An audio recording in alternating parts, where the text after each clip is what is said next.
చూస్ country delight, live better. ఇప్పుడే country delight app ని download చేసుకోండి.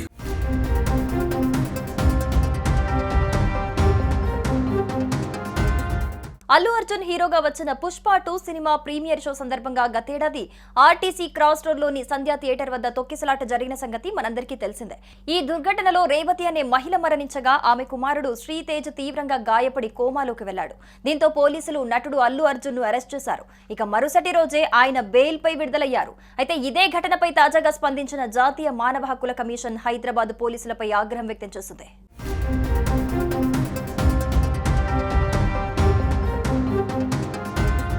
ఇకపోతే ఈ ఘటనపై అడ్వకేట్ రామారావు ఇమ్మనేని ఎన్హెచ్ఆర్సీకి ఫిర్యాదు చేశారు.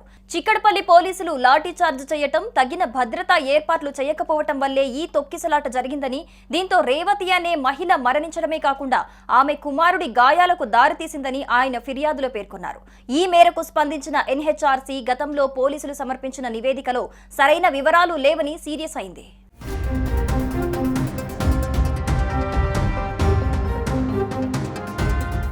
ఇక ఇంతేకాదు, అసలు పోలీసులు లాఠీ చార్జ్ ఎందుకు చేయాల్సి వచ్చిందో తెలపాలని ప్రశ్నించింది.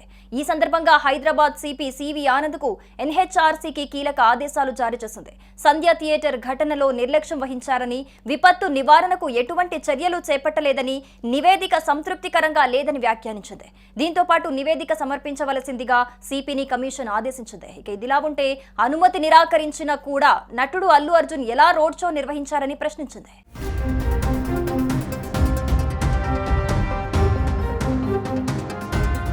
ఇకపోతే సంధ్యా థియేటర్ ఘటనలో తీవ్రంగా గాయపడిన రేవతి కుమారుడు శ్రీతేజ్ సుమారు 4 నెలల 25 రోజుల పాటు చికిత్స పొందాడు. ఇక పరిస్థితి కాస్త మెరుగవటంతో ఆ బాలుడు ఇటీవలే డిశ్చార్జ్ అయ్యాడు. అయినప్పటికీ అతడి ఆరోగ్యం ఇంకా కుదుటపడలేదు.